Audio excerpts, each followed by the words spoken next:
Hi friends, welcome to TFC media planet leaf. మన భారతదేశానికి బద్ధ శత్రువులు పాకిస్తాన్తో పాటు చైనా అనే సంగతి మనకి తెలిసిందే. అయితే అటువంటి శత్రు దేశాన్ని పెంచి పోషిస్తున్నాం అనే విషయంపై ఎంతమందికి అవగాహన ఉంది? ఒక్క సంవత్సరానికి కొన్ని వేల కోట్ల రూపాయల డబ్బు చైనా ఖజానాలలోకి మనం తరలిస్తున్నామంటే మీరు నమ్మగలరా? చైనా మన దేశం నుంచి వచ్చే ఆదాయంతో మన మీదే కక్ష సాధింపు చర్యలు చేస్తుందన్న చేదు నిజం మీకు తెలుసా? మన వేలితో మన కంటిని మనమే ఎలా పొడుచుకుంటున్నామో అన్న విషయం నేను ఈరోజు ఈ వీడియోలో చెప్పబోతున్నాను. చైనా అవ్వటానికి మన పక్క దేశమే అయినా ఎన్నో సంవత్సరాలుగా మనకి పక్కలో బళ్ళెంలా తయారైంది. పైకి స్నేహహస్తం ఇస్తున్నట్లు బిల్డప్ ఇచ్చి సమయం వచ్చినప్పుడల్లా అంతర్జాతీయ వేదికలలో మనపై విషం కక్కుతోంది.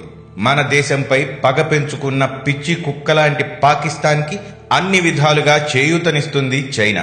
ముంబై దాడులలో ముఖ్య వ్యక్తి అయిన పాకిస్తాన్ జైషే మహమ్మద్ నేత హఫీజ్ మహమ్మద్ని అంతర్జాతీయ ఉగ్రవాదిగా గుర్తించాలని మన దేశం ప్రయత్నిస్తుంటే ఐక్యరాజ్య సమితిలో తనకున్న వీటో అధికారంతో చైనా ఈ విషయంపై ఐక్యరాజ్య సమితి సెక్యూరిటీ కౌన్సిల్లో అడ్డుపడుతోంది.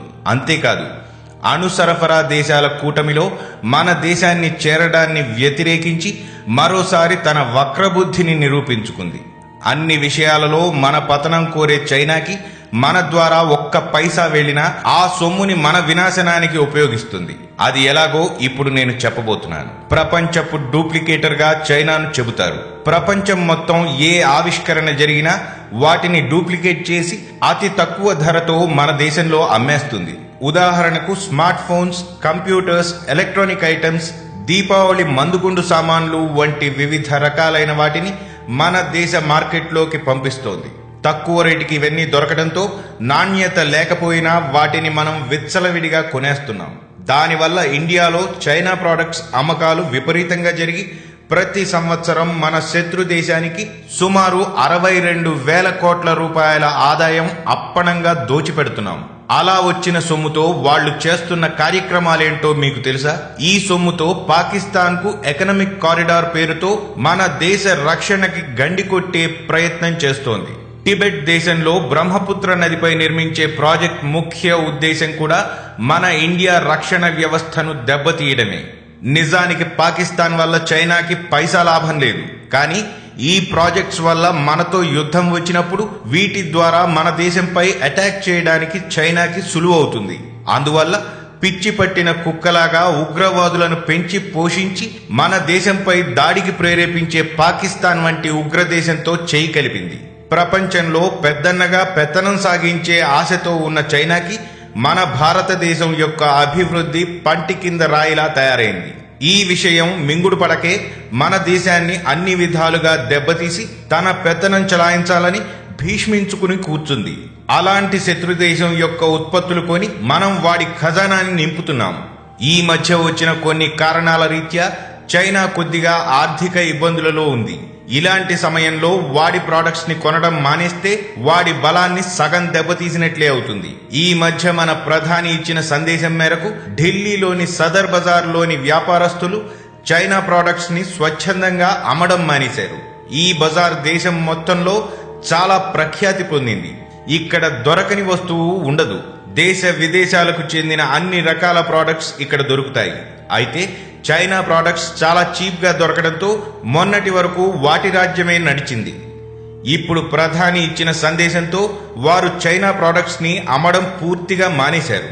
ఇండియా ప్రోడక్ట్స్ కొద్దిగా ధర ఎక్కువ ఉన్నా అవి ఎక్కువ మన్నిక కలిగి ఉంటాయి. కానీ చైనా ప్రోడక్ట్స్ చీప్ గా వస్తున్నా తొందరగా పాడైపోతాయని వారి వద్దకు వచ్చే కస్టమర్స్ కి కూడా బ్రెయిన్ వాష్ చేసి ఇండియా ప్రోడక్ట్స్ కొనేలా చేస్తున్నారు. వీరు చేస్తున్న ఈ పని వల్ల మన దేశ ఉత్పత్తుల యొక్క అమ్మకాలు పెరిగి మనం ఆర్థికంగా లాభపడటమే కాకుండా చైనాకు బుద్ధి చెప్పినట్లవుతుంది. అంతేకాదు, పాకిస్తాన్ మార్కెట్స్ లో దొరికే కూరగాయలు, నిత్యావసర సరుకులలో అధిక శాతం మన దేశం నుంచే వెళ్తాయి. మరీ ముఖ్యంగా గుజరాత్లోని ఓడరేవుల ద్వారా అధిక మొత్తంలో కూరగాయలు, నిత్యావసర సరుకులు వెళ్తాయి. అయితే అక్కడి వ్యాపారస్తులందరూ కలిసి పాకిస్తాన్కు సరుకులు పంపడం నిలిపివేశారు. దీనివల్ల పాకిస్తాన్లో నిత్యావసర సరుకుల రేట్లు మండిపోతున్నాయి.